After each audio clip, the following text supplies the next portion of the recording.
Okay, is that everybody ready to go? Michael, we all set? Yeah, 1 second. Okay.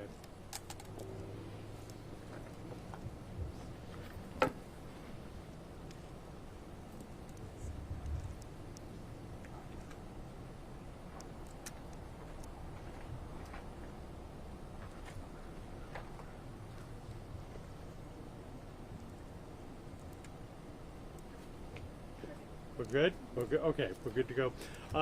Good afternoon for our media partners. I'm Hernando County Sheriff Al Nienhuis. It is spelled Nienhuis and it's pronounced Nienhuis.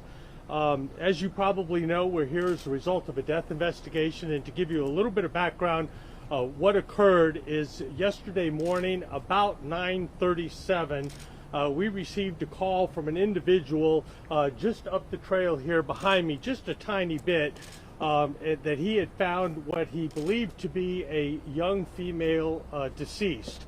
Of course, first responders came to the area and within several minutes determined that this young lady was in fact deceased. Of course, that sets a whole litany of things into place, that things we have to go through, procedures and so forth, cordon off the crime scene and start doing a death investigation, which includes calling the medical examiner and so forth.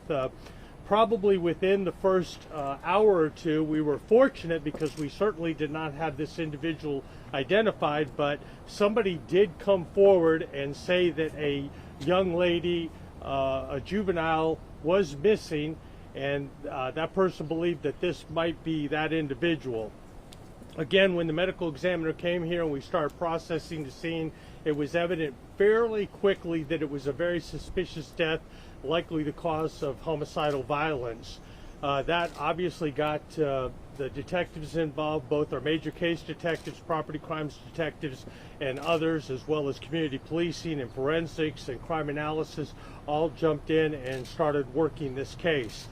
We quickly found out through one witness that this young lady apparently left her home in the middle of the night, and again, this is a juvenile, left her home at about 1:30 in the morning. So we were relatively confident almost immediately that there was, she went to go meet an individual who was likely the person who killed her.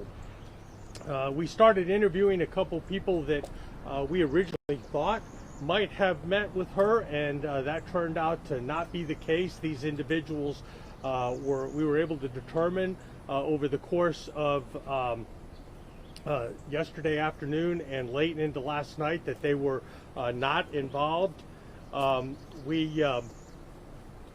As late as this morning, we were doing good old-fashioned police work, talking to a bunch of people, issuing a lot of search warrants as well as preservation orders on electronic media type and electronic social media accounts and so forth. And we happened to get fortunate that a lead was developed of a particular individual who may have had contact with her, and we'd already talked with this individual. And to give you some perspective, over about a 24-hour period or a little bit longer, we did close to 24 formal interviews, as well as talked to dozens of other people informally, knocking on doors and so forth. We probably had about a dozen different documents that we had to do, like, as I said, search warrants and preservation orders. So detectives worked very late into last night, as well as getting up very early this morning, and continued working. One of the things that we did, one of those kind of informal interviews, led us to believe that a person might have been in the area who originally told us that he was not in the area, and of course that caused us to focus in on that particular individual. I'm happy to report that a few hours ago, about 2 or 3 hours ago, after interviewing this individual and talking with the state attorney's office, we were able to develop enough information where the state attorney was comfortable in charging a Mr. Cameron Cubel, C-U-B-E-L. He's a 16-year-old white male, and he was charged, or is in the process of being charged, with first-degree murder Again, that's in consultation with our local state attorney's office. We get them involved almost immediately when we have some situation like this to make sure that they are comfortable with the case. The only history somewhat significant for this particular individual is a battery arrest last year. Other than that, I don't think there's a whole lot of history. Again, we don't have a whole lot of information that we can release. I can tell you that likely the cause of death was from an edged weapon. Again, initial reports were we could tell pretty quickly that there was a lot of passion and a lot of violence involved in the particular death. So we were relatively confident it was not a random act. And as I said, because she did sneak out in the middle of the night to meet with some individuals, one or more individuals, we were confident that she likely knew her killer. And this individual and our victim do have known each other in the past. So this case, fortunately, because of the hard work of individuals in my major case section, as well as crime analysis, forensics, and a myriad of other people in the sheriff's office, we have this case solved in about 24 to 36 hours from when it was originally reported. I don't know if I can give you a whole lot of information other than the fact that this is solved. Obviously, if any of your listeners know of anything about this case, we are always willing to take more information to make a case stronger, or if there was anybody else involved in this. Right now we don't necessarily have any information that anybody else was involved, but we're certainly not eliminating that fact as a possibility, and we would certainly take any information anybody's willing to give us. So I think that's about all I can give you. Lieutenant Drew's here, my major case lieutenant, and maybe we could answer a couple questions for you. Again, we don't have a whole lot more than what I've already given you, but Sheriff, what can you tell us about the victim in this case, either name or age, where she may have gone to school? I can tell you that it is a juvenile female, but that's all I'm going to release because of Marcy's Law. Again, I can tell you that she did leave her house in the middle of the night, and we believe that the encounter, the murder occurred sometime not long after that. And what was the previous relationship between the two? Well, again, if I talk too much about the relationship, it might give information about who the victim was. And again, we are not at liberty to give that, but suffice it to say, they were not strangers. That's about all I can say. Who reported the juvenile missing and when? She actually was not reported missing prior to us finding the body. The person who came forward, was that a parent that came forward? Was that this Again, if I talk too much about it, I don't want to give away too much information, but somebody did, because of what was going on here at the scene, somebody approached us and said, we believe it might be a particular individual, and it did turn out. After several hours it took us to get the scene process, we were able to positively identify the victim as that individual, so that did turn out to be the case. But the first indication we had of who the identity of the victim was because of this individual who actually came here, saw the commotion, and gave us that information. Do you believe the murder took place here, or did it take place somewhere else? We've discussed that a lot, and all the indication, everything indicates that it did. We're not totally ruling out something different, but all the indications are that it did occur a very short distance north of us here on the trail here at Cypress Lake Preserve Trailhead.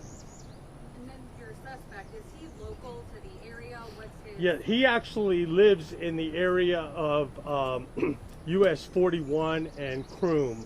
So it's in I think it's actually in the city limits of Brooksville, or very close there too. So it's, for reference, it's going to be west of here several miles.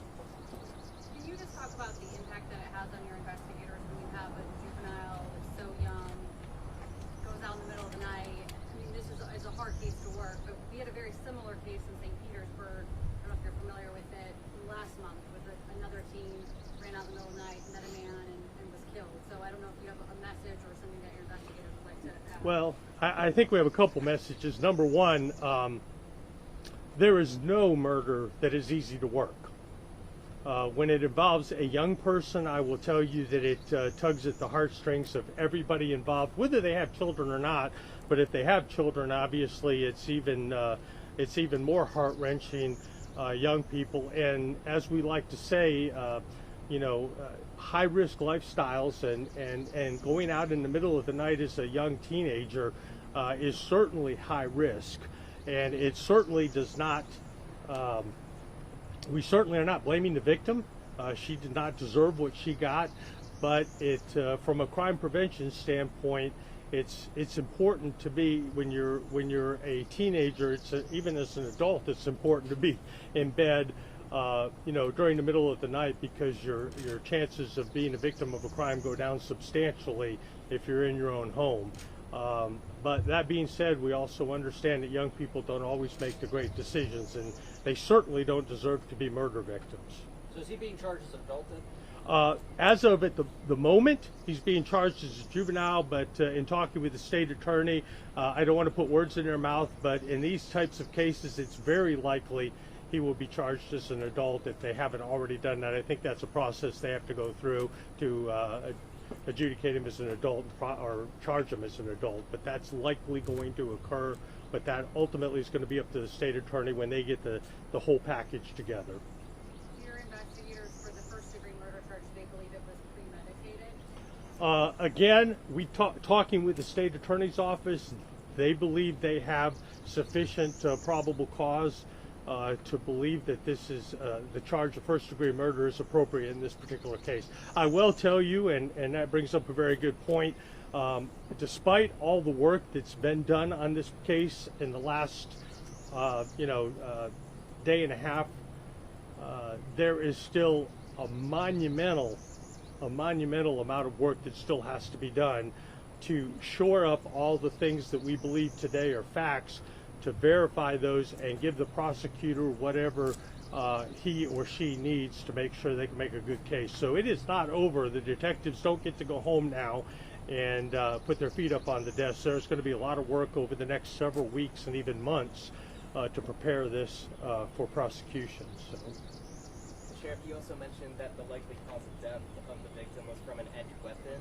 What sort of details can you share as far as what led to that conclusion? Well, again, it was because of the wounds, and the medical examiner doing the autopsy's already been completed, and that is the official cause of death. It was an altercation with an edged weapon. I will tell you that it was nothing short of very violent. I will tell you that. And the spelling of his last name again, Buell? It is C-U-B-E-L. And his first name is Cameron, and his date of birth is 8/18 of 2008. C-U-B-E-L. What's that? C-U-B-E-L? C-U-B-E-L, yes, sir. Kabul. And again, for those of you who may not have got it, this is his photograph. So. Can you pronounce his last name once more? His last name? C-U-B-E-L. Kubel. Kubel, I guess. Did he go to high school nearby? I'm sorry? Did he go to high school nearby? We were just discussing that. I don't know. I know the investigators know the answer to that, but I'm not 100% sure. That is one thing we were talking about literally 5 minutes ago. He may have gone to Hernando High. I'm not sure if he still does or not. So. You mentioned he was found not far from here. There's a map right over your shoulder. Yeah. Can you kind of point like where we are versus... I got to make sure I understand exactly where we are. I think we are here, but literally, it is within. There's a trail here, and it's probably within less than 100 yards, maybe even 50 yards. Yes. Yeah. So we're talking a very short distance up the trail behind me. Very short distance. Sheriff, I know you don't want to speak too much to their relationship, but have you been able to determine a motive? I really don't want to go into that just yet. All right. I know, again, we're still working through a lot of those unanswered questions, and hopefully we'll get answers to as many of those as we possibly can. So, Social media was a big factor in this case. I'm sorry? Social media was a big factor in this case? No, I would say that the break came from good old-fashioned police work. Okay. Good old-fashioned police work. A whole lot of work combined with a tiny bit of luck, because identifying the individual, I think the individual just happened to be going by. I don't think that they saw it on social media. I think they were in the area. And as far as the break, which originally led us to this individual, although we did know of him and actually talked with him, but the break we got was from just talking to people and getting some information that led us to believe that he was much more involved than he told us during our initial very short and informal interview with him.